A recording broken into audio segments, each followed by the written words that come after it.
Muito boa tarde. Nós vamos dar sequência ao nosso planejamento de aulas na preparação para a prova do exame da ordem. É uma prova muito importante para o nosso aluno, para a nossa aluna, e é uma realização de sonhos para muitos. Exercer a advocacia é um munus público, muito legal.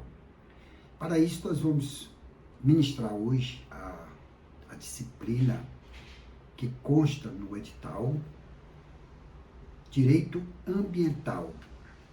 É muito importante que o nosso aluno, que a nossa aluna, durante as nossas aulas, quando eu mencionar algum artigo da lei ou a própria lei, que o nosso aluno esteja fazendo uma leitura completa para ir se familiarizando.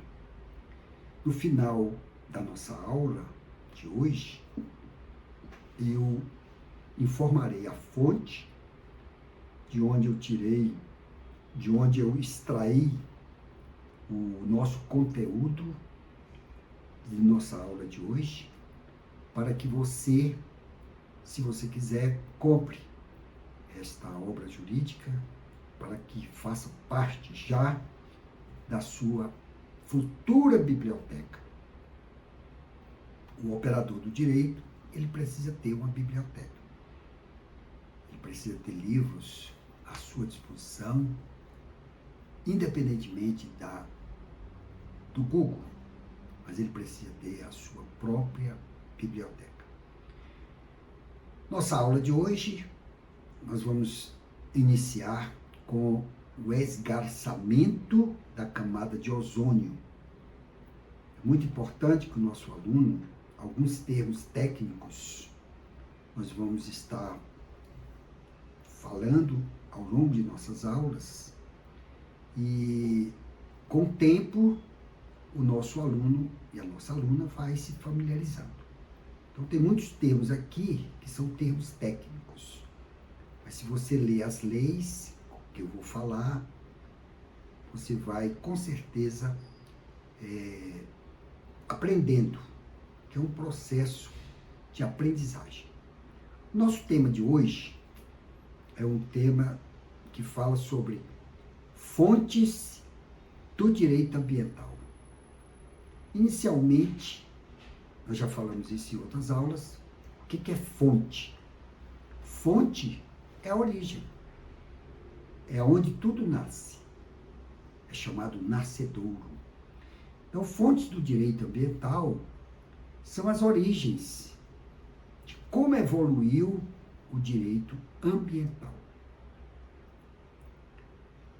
Então, nós vamos estar falando um pouquinho sobre esgarçamento da camada de ozônio. A reação química na estratosfera causada pelo uso do gás clorofluorcarbono, CFC, é a responsável pelo esgarçamento e pelo surgimento de grandes buracos. Buracos. O que é buracos? Crateras.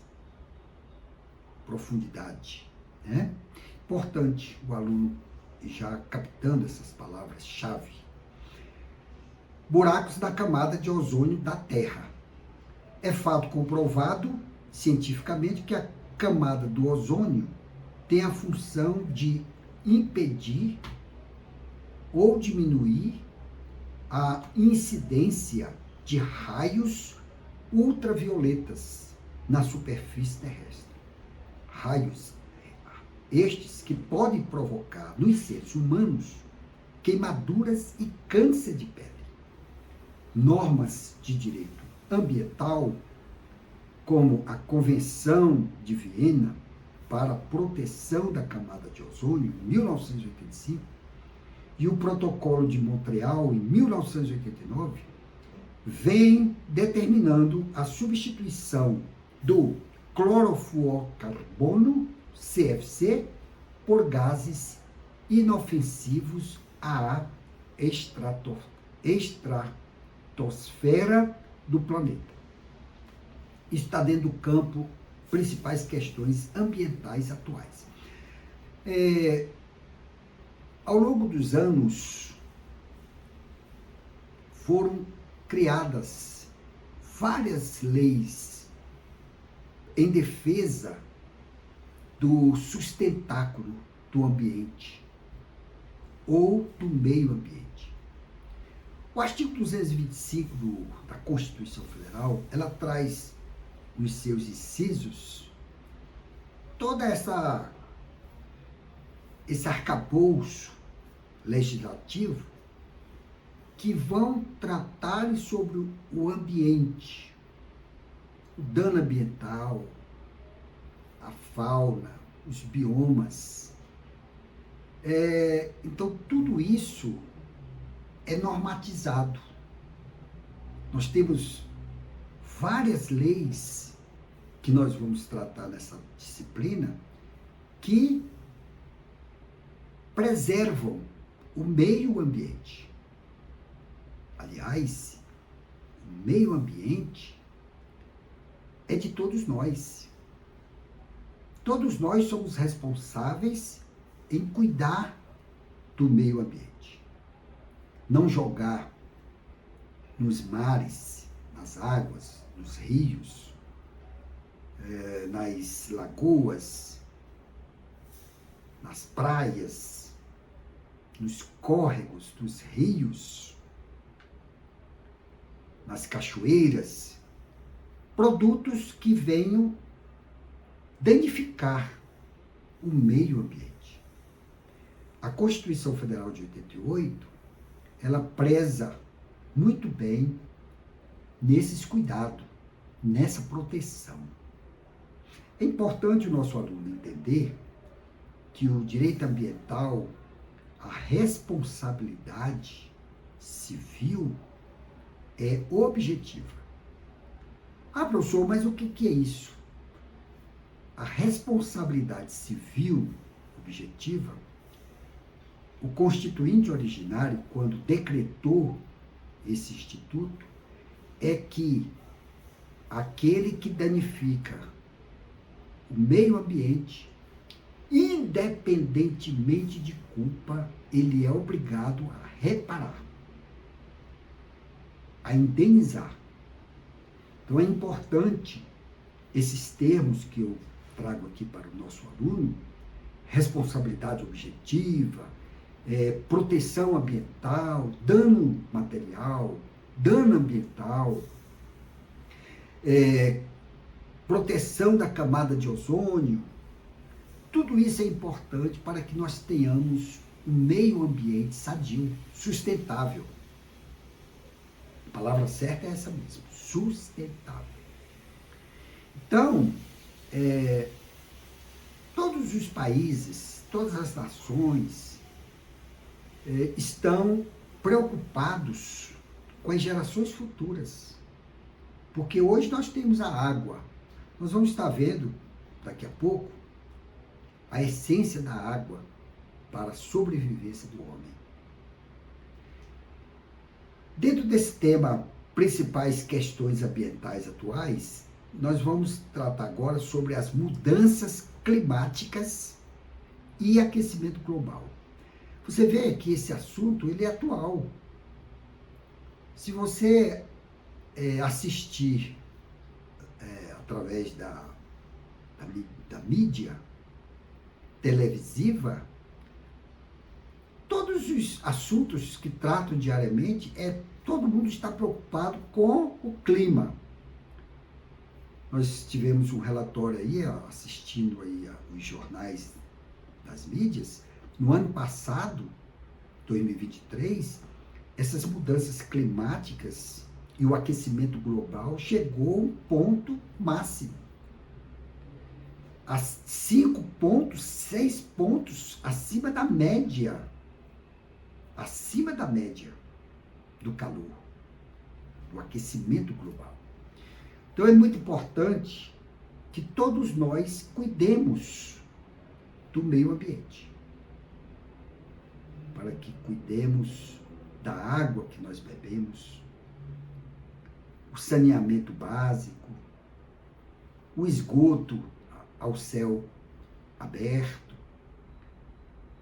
Tudo isso é importante.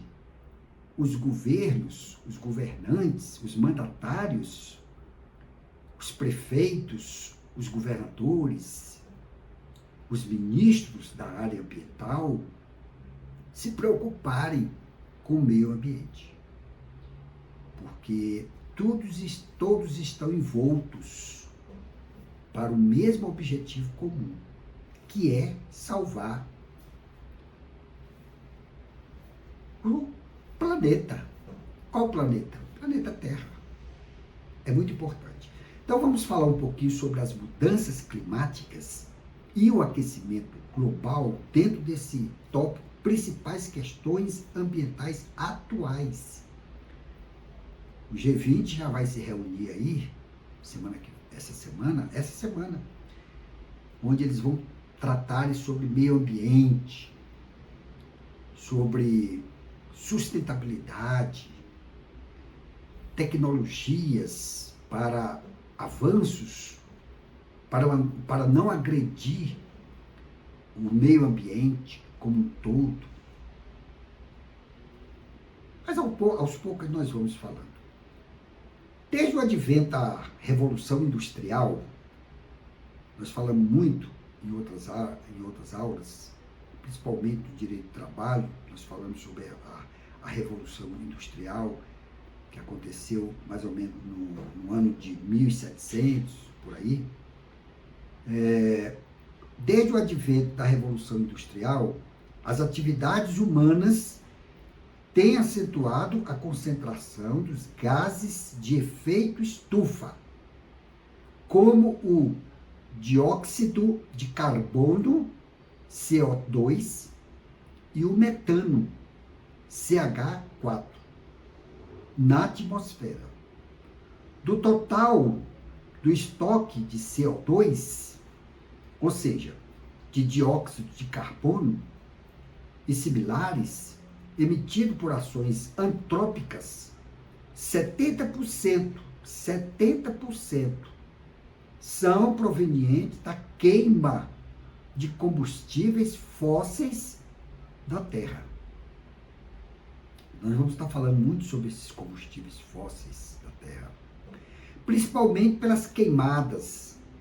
A Conferência do Rio de Janeiro, em 1992, ECO 92, foi importante para mobilizar os governantes em torno da questão ambiental e do desenvolvimento sustentável.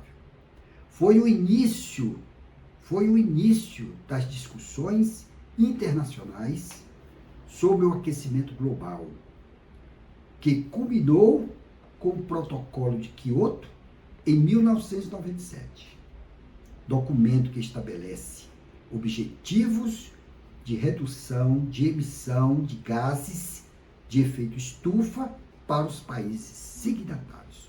Quem não se lembra da ECO 92, quando o presidente da República, Fernando Collor de Mello, no auge da presidência da República, ele deu pontapé inicial ali no Rio de Janeiro, com a adesão de vários países, porque todos estavam preocupados com o meio ambiente, com o ar que nós respiramos, com a atmosfera, com os combustíveis fósseis, enfim, com todos os fatores químicos que a Terra produz. Então, a ECO 92 foi muito importante, foi um marco muito importante para o desenvolvimento da conscientização na preservação do meio ambiente.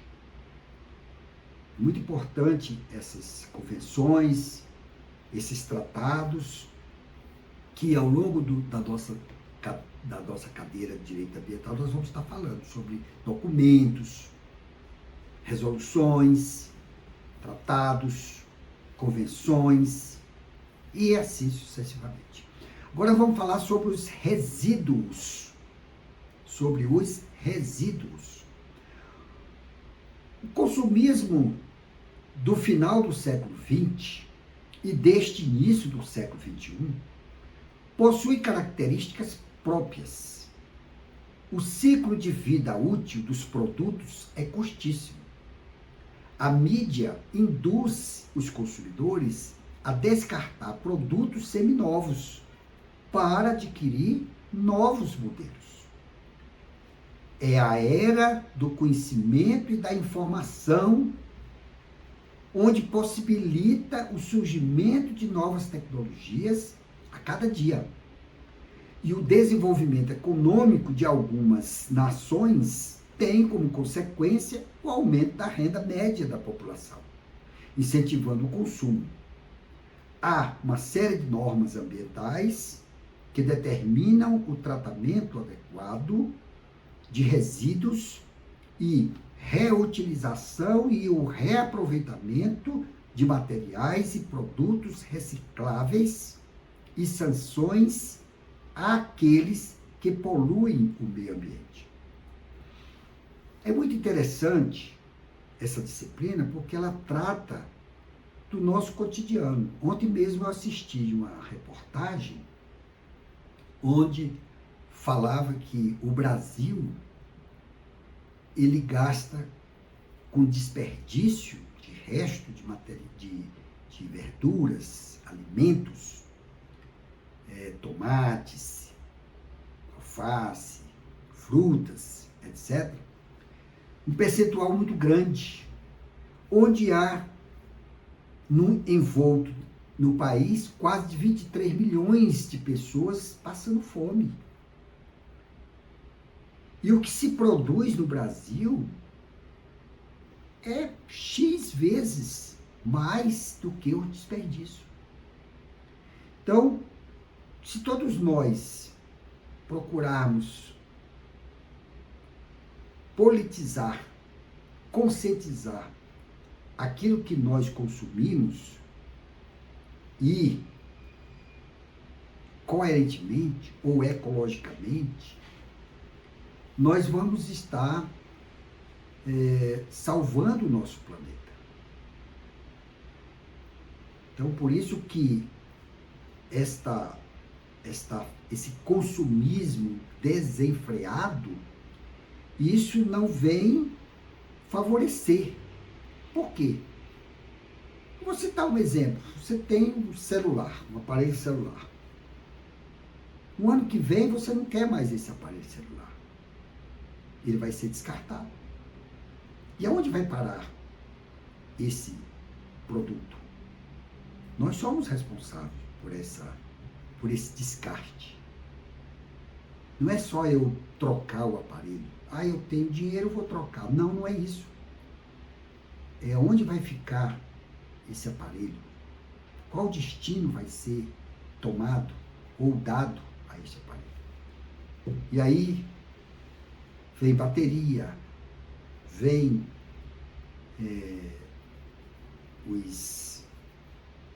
aqueles aparelhozinhos de tecnológico, né?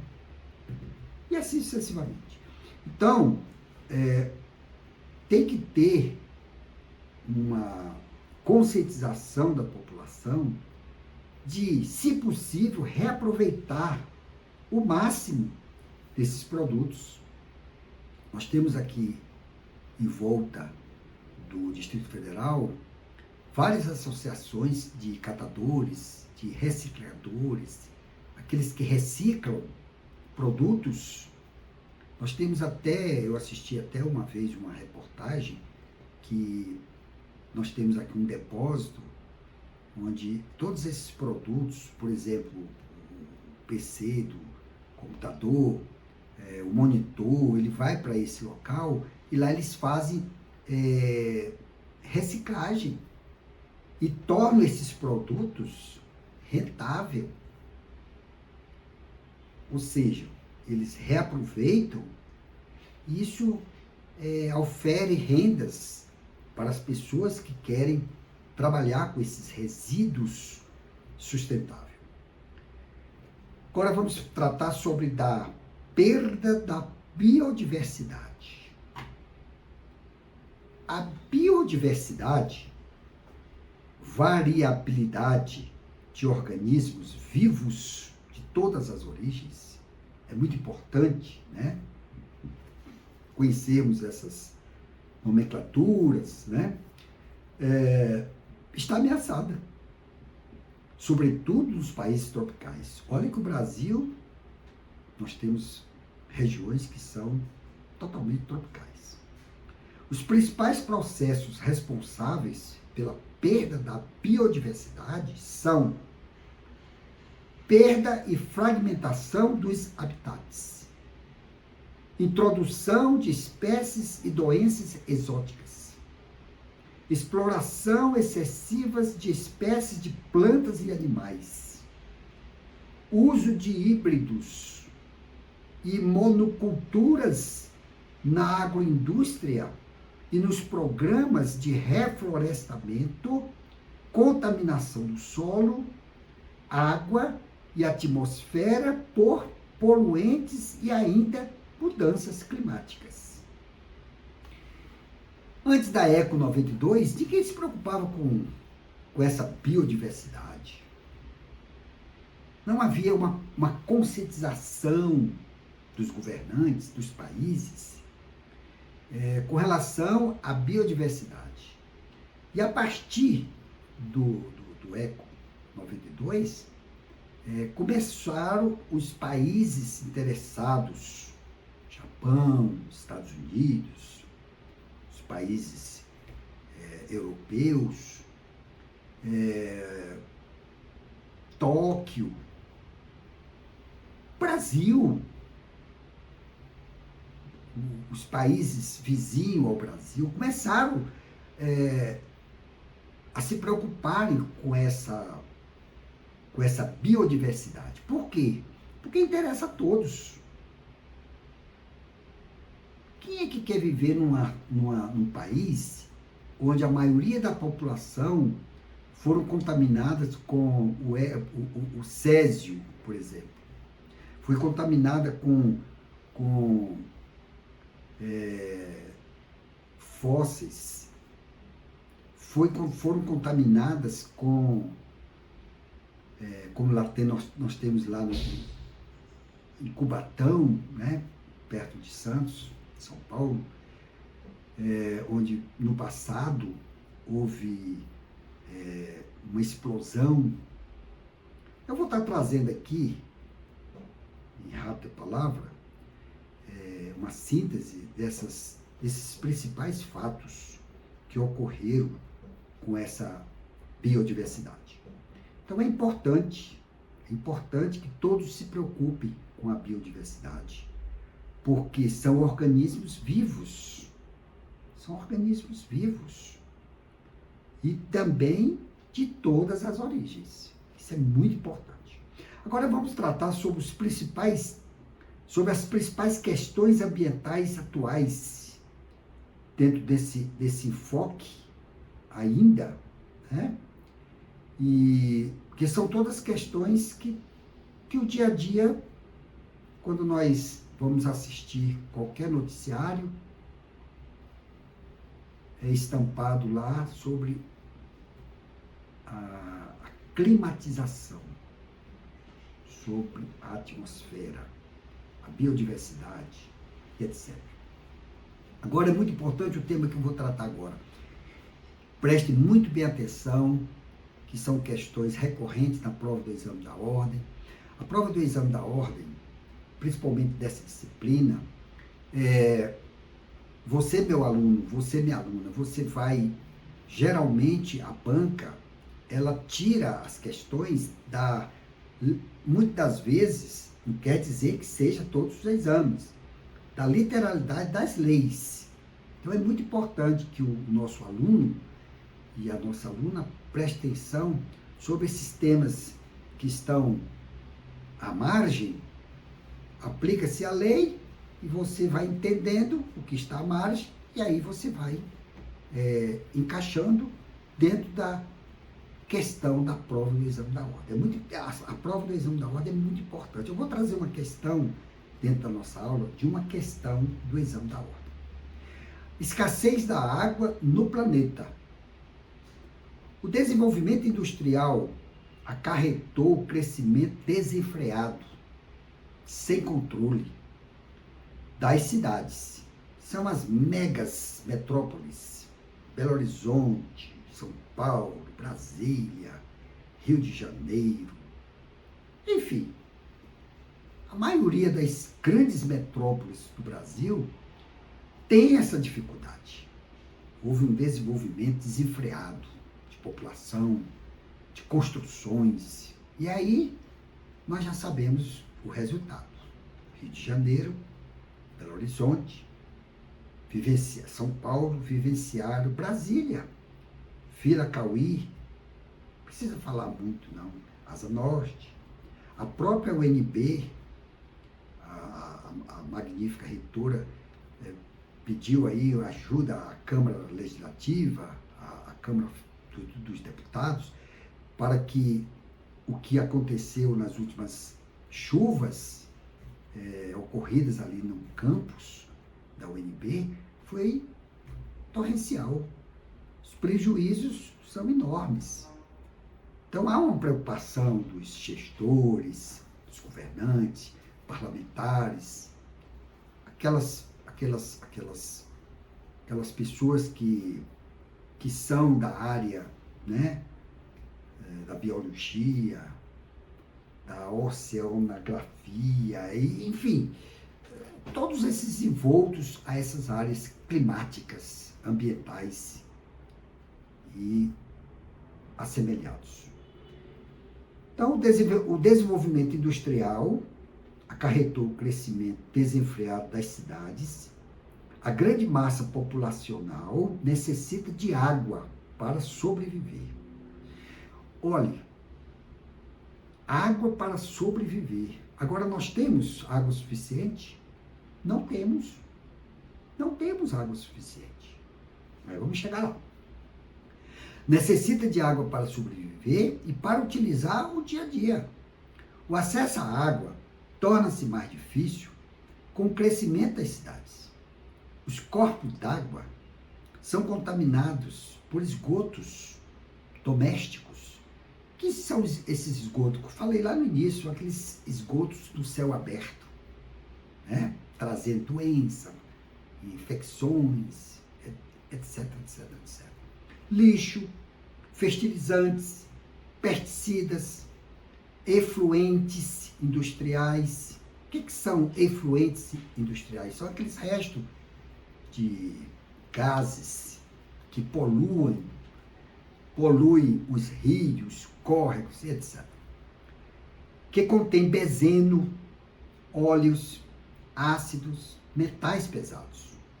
O ciclo hidrológico é radicalmente modificado pelos desmatamentos e pela urbanização. Isso é a realidade que nós assistimos todos os dias, vimos todos os dias acontecer isso. Isso não está longe de nós, está bem próximo de nós. A construção de estradas, ruas, praças e edifícios acarreta a impermeabilização do solo, impedindo a infiltração natural das águas pluviais, favorecendo o escoamento superficial responsável pelas inundações e pela erosão. A Lei de Política Nacional de Recursos Hídricos, Lei 9.433/1997, estabelece como um dos seus fundamentos que a água é um recurso natural limitado. Não é ilimitado, é limitado, dotado de valor econômico. Está no artigo 1º, inciso 2. E, como objetivos, assegurar a atual e as futuras gerações a necessária disponibilidade da água. Artigo 2º, inciso 1. e a utilização racional e integrada dos recursos hídricos. Artigo 2º, inciso 2. É muito importante que todos nós tenhamos preocupação com o consumo da água. Nós temos que economizar, porque não basta pagar. Você viu aqui o valor econômico? A água é um produto natural, ela vem da terra. Quando eu cheguei aqui em Brasília, eu passava por Taguatinga Norte, Metropolitana, Núcleo Bandeirante, tinha várias nascentes. Várias nascentes. Isso eu estou falando só dessas 2 cidades. Imagina outras cidades. Sobradinho, Cama, Brarlândia, etc, etc, etc. Hoje, eu passo nessas mesmas cidades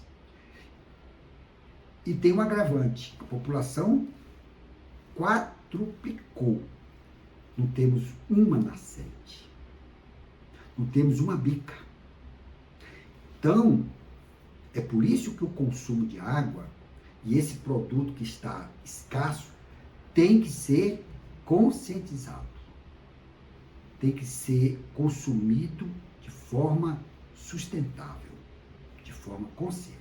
E é isso que o autor está trazendo para nós, que as grandes metrópoles crescem desenfreadamente, não tem um planejamento prévio dos órgãos competentes e vai se desenfreando.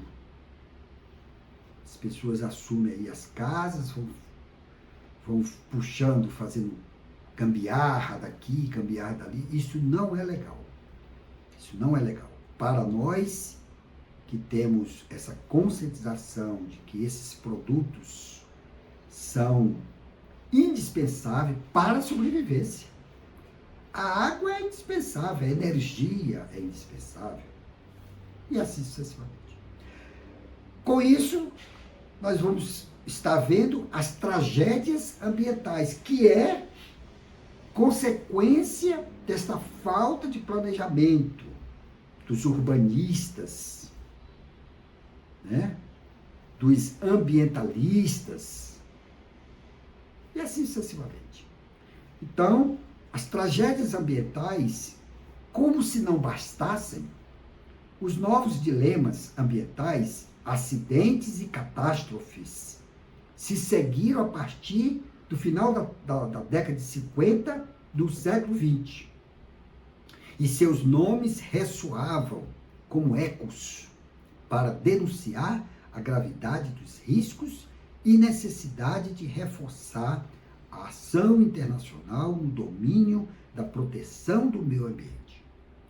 Então, quando nós assistimos no meio televisiva que na cidade tal, aqui no Distrito Federal, houve tragédias ambientais, nós ficamos de boca aberta. Por quê? Porque as mesmas situações são recorrentes. Nós falamos aqui sobre as providências que todo governante tem que fazer previamente. Vou falar algumas, mas são muitas. Zelar pelas bocas de lobo, não deixar a impermeabilização tomar conta do concreto, porque a água precisa ecoar, ela precisa de terra, ela precisa de fazer um percurso natural, e os asfaltos,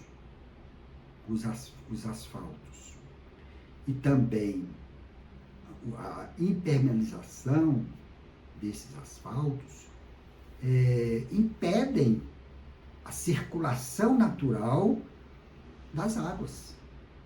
E isso vai trazer problema. Nós já falamos de vários problemas aqui. Se eu fosse dar uma aula aqui, por exemplo, crescimento desenfreado nas grandes cidades, pronto, seria uma aula excelente. Mas nós vamos prosseguir. Principais fontes formais internacionais. Nós falamos no âmbito interno, né? No âmbito nacional. regional e local. Agora nós vamos falar das principais fontes formais e internacionais, que é um leque maior, não é isso? Conferência de Estocolmo, em 1972. Chegou-se ao consenso sobre a necessidade urgente de reação global ao problema da deteriorização ambiental.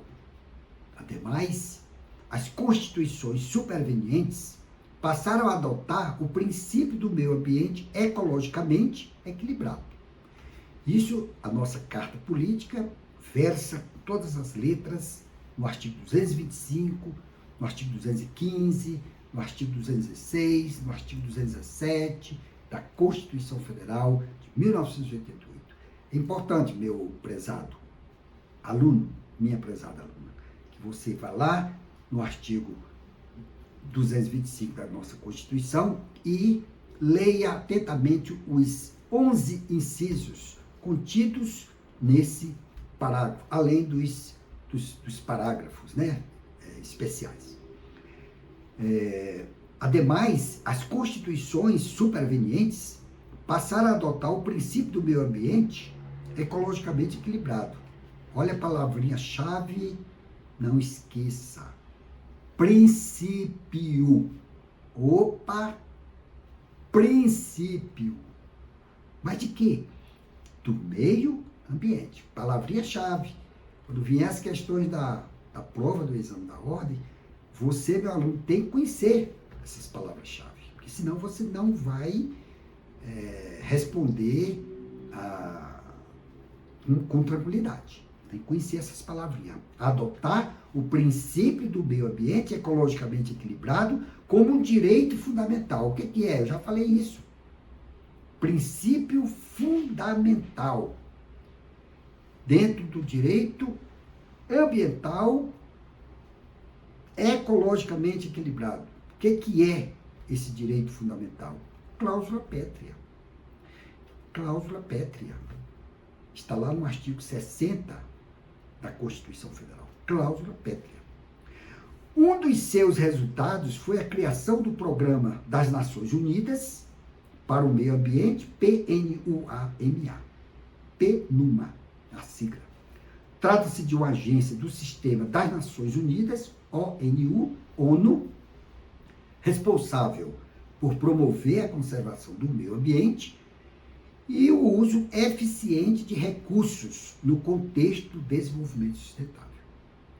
Então, nós vimos aqui que essas conferências, essas convenções, esses simpósios que se realizam aí, esses workshops que se realizam aí quase que diariamente, são feitos pactos, documentos, para que o governo, quando eu digo governo, são os entes federados. Quem são? A União, no âmbito nacional, os estados, no âmbito regional, o Distrito Federal e os municípios, no âmbito local, para que eles promovam esses avanços, não só tecnológicos, mas ambientais, no que tange à preservação do meio ambiente.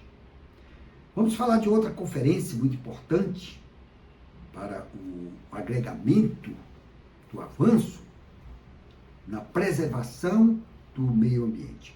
Conferência das Nações Unidas sobre Meio Ambiente e Desenvolvimento, 1992, a famosa ECO 92, que foi realizada no Rio de Janeiro, com a cúpula, tinha várias representações internacionais, que o nosso autor está trazendo aqui como cúpula ou cimeira da Terra, coração da Terra.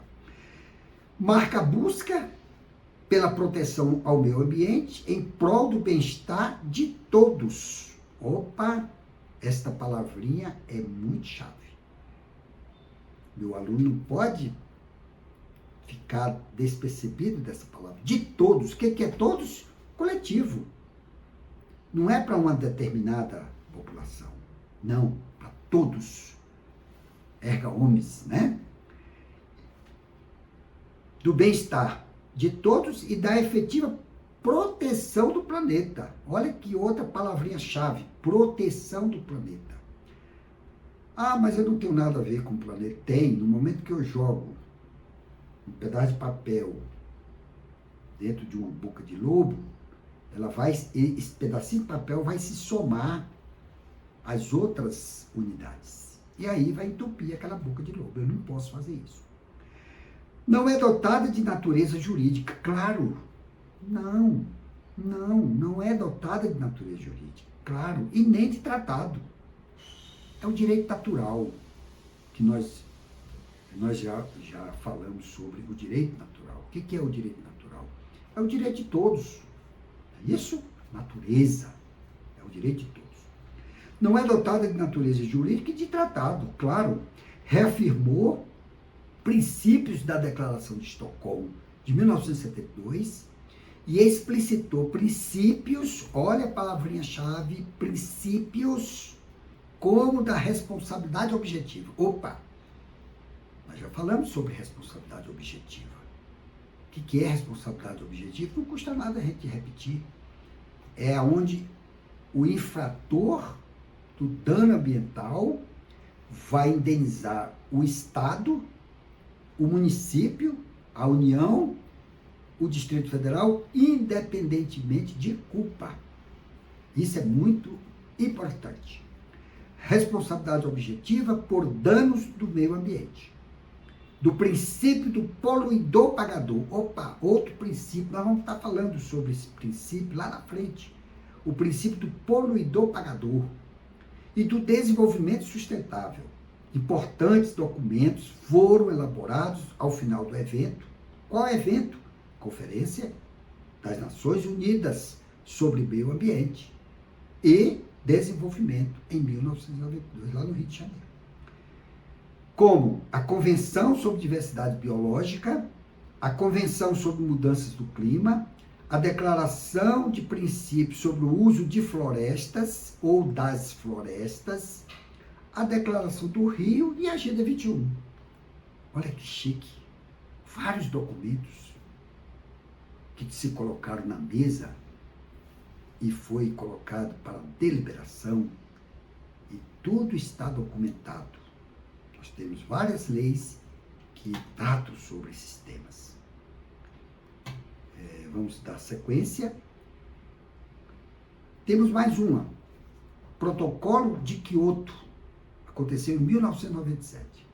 O Protocolo de Quioto ficou marcado com, de acordo com esse protocolo, os países industrializados, muito importante, industrializados, que provém das indústrias, o seu produto, o seu manuseio, se compromete a reduzir significativamente, a média de 5% de redução em relação aos níveis de 1990. Isso foi um acordo pactuado lá para diminuir, né, esse impacto ambiental. As emissões globais de 6 gases responsáveis pelo efeito estufa. Tal redução, de acordo com o artigo 3º, deveria ocorrer no período compreendido entre 2008 e 2012. Para tanto, prevê importantes mecanismos como a redução gradual ou a eliminação de imperfeições de mercado, de incentivos fiscais, de isenções tributárias e tarifárias e de subsídios para os setores emissores de gases de efeito estufa. O que o governo quer fazer? O governo quer fazer uma parceria, falou, olha, indústria, se você deixar de poluir aquele rio, eu vou te dar algum incentivo. Em você não jogando gases, né, em suas diversas camadas naquele rio, eu vou te dar um subsídio, por exemplo. Eu vou isentar você desse produto e assim sucessivamente. Todos em um. Todos em um. Em um em quê? Em favor do meio ambiente. Temos também, dentro desse tópico, a cúpula mundial, a cúpula. Depois eu vou explicar melhor o que é essa cúpula, como é que ela é organizada e assim sucessivamente. A cúpula mundial, nós estamos falando do mundo, globalização. Cúpula Mundial sobre Desenvolvimento Sustentável, que ocorreu lá em Joanesburgo, em 2002. Foi muito famoso esse desenvolvimento dessas estratégias, né, em favor do meio ambiente.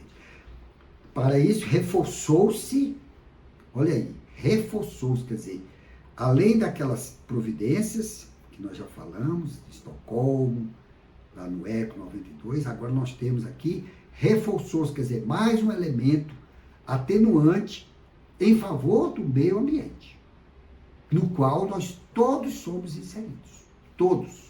É a coletividade, não é só eu não, todos, né? E aqui está falando da globalização terrestre.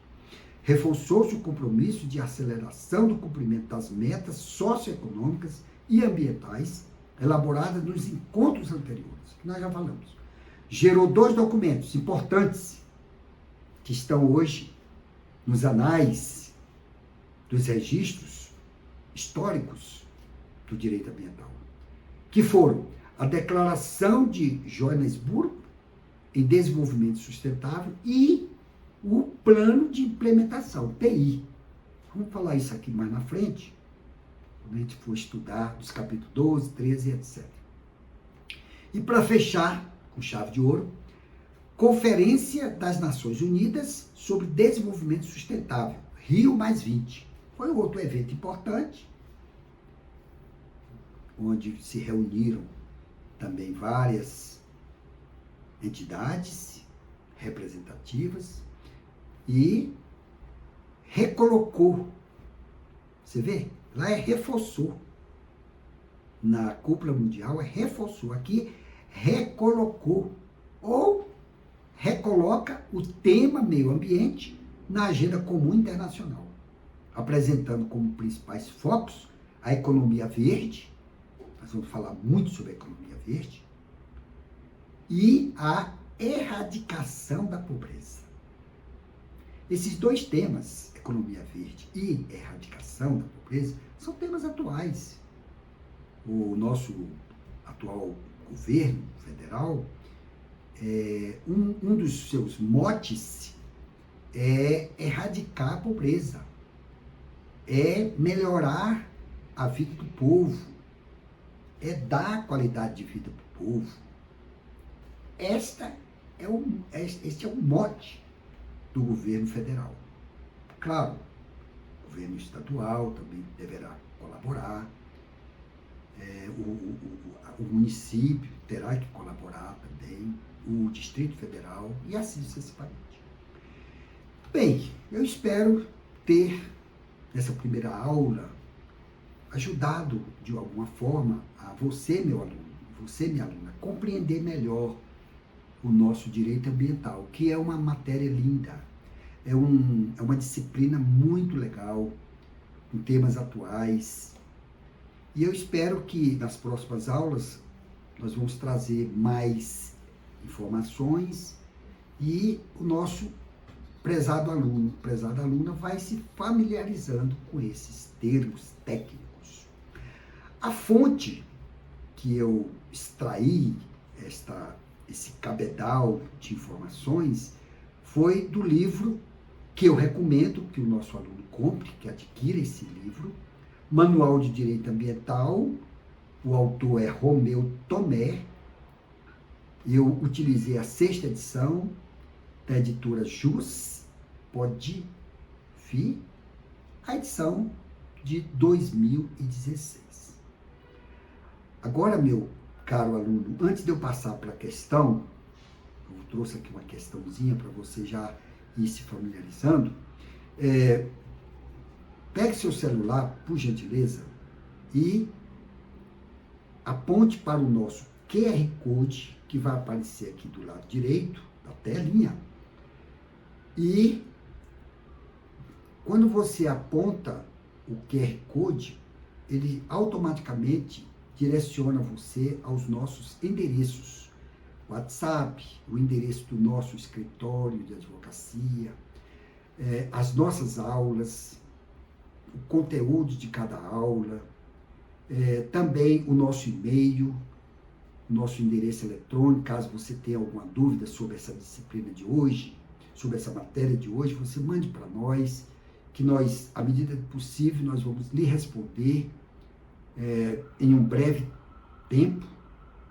E quero dizer para você, meu aluno e minha aluna, a prova do exame da ordem, ela está no seu alcance. Só depende de você. Agora vamos, assim, antes que eu esqueça, próxima aula que nós vamos ministrar é Direito Previdenciário, uma matéria de excelência, tema atual. Vamos estar aprendendo e vamos estar acertando as questões da prova do exame da ordem. Eu trouxe aqui uma questão muito legal, muito especial, de conteúdo fácil. Porque nós estamos iniciando, né? Então, matéria fácil, questão fácil, etc.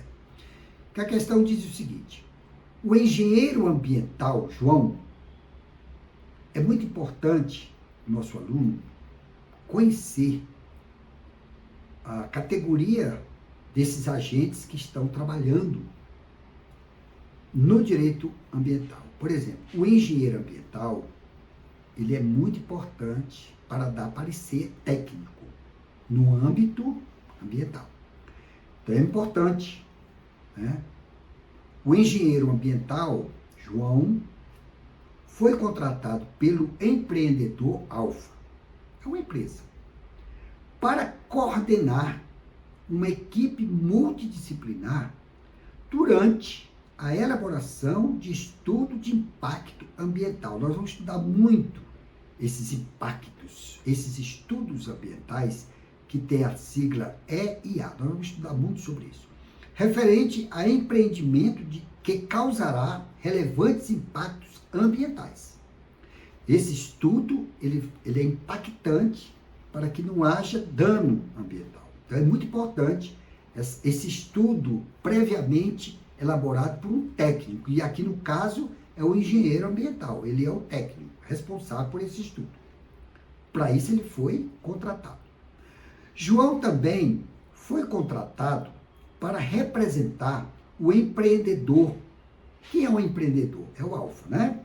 Junto ao órgão ambiental licenciador. Quem é esse órgão ambiental? IBAMA, o IBRAM, e assim sucessivamente. Junto ao órgão ambiental licenciador, inclusive recebendo procuração para impulsionar o processo administrativo de requerimento de licença. Então, esse João, ele recebeu uma procuração. O que é uma procuração? Nós já estudamos isso. É um mandato, onde o gestor, no caso aqui o empreendedor, delegou para ele os poderes para ele representar o empreendedor, junto aos órgãos de licenciamento ambientais. Então, vamos lá. Inclusive, recebendo procuração para impulsionar o processo administrativo de requerimento de licença, com o intuito de esconder os reais impactos ambientais do empreendimento e sem que os demais profissionais, ou seja, os seus pares, né, que participaram dos estudos do EIA, tivessem ciência, João, de forma dolosa, elaborou e apresentou no licenciamento ambiental estudo de impacto ambiental parcialmente enganoso, por omissão. Diante da conduta de João, foi emitida licença ambiental, sem as devidas condicionantes. O que é condicionantes? Requisitos legais, né? De maneira que houve dano significativo ao meio ambiente em decorrência do uso da informação incompleta e enganosa por ele apresentada ao órgão ambiental. Agora sim, de acordo com a Lei 9.605/98, em matéria de responsabilidade penal, assinale a afirmativa correta. Então, nós vamos responder a questão baseada nesta lei. É isso? essa lei 9.605/98, que trata sobre responsabilidade. Eu falei lá no início, falamos da responsabilidade objetiva, que independe de culpa. Mas aqui, como foi um ato infracional, doloso, enganoso, além da responsabilidade pelo dano que ele terá que responder na área civil, ele vai responder também penal. É isso? Então, assinale a afirmativa correta. Na minha visão, ficou esta questão. João cometeu crime ambiental. João cometeu crime ambiental, isto é tranquilo, ele cometeu, né?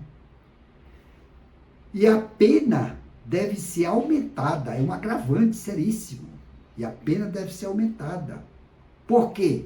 Porque houve dano significativo ao meio ambiente. Destruiu o meio ambiente, em decorrência do uso da informação incompleta e enganosa por ele apresentada ao órgão ambiental. Então eu vou, no meu sentir, é esta questão a resposta correta. Então, as demais questões nós vamos abolir. Então, pessoal, até a próxima aula, direito previdenciário, e estude, leia essa lei que eu acabei de citá-la, a Lei 9.605. É uma lei muito importante. É uma lei muito importante. Até a próxima aula.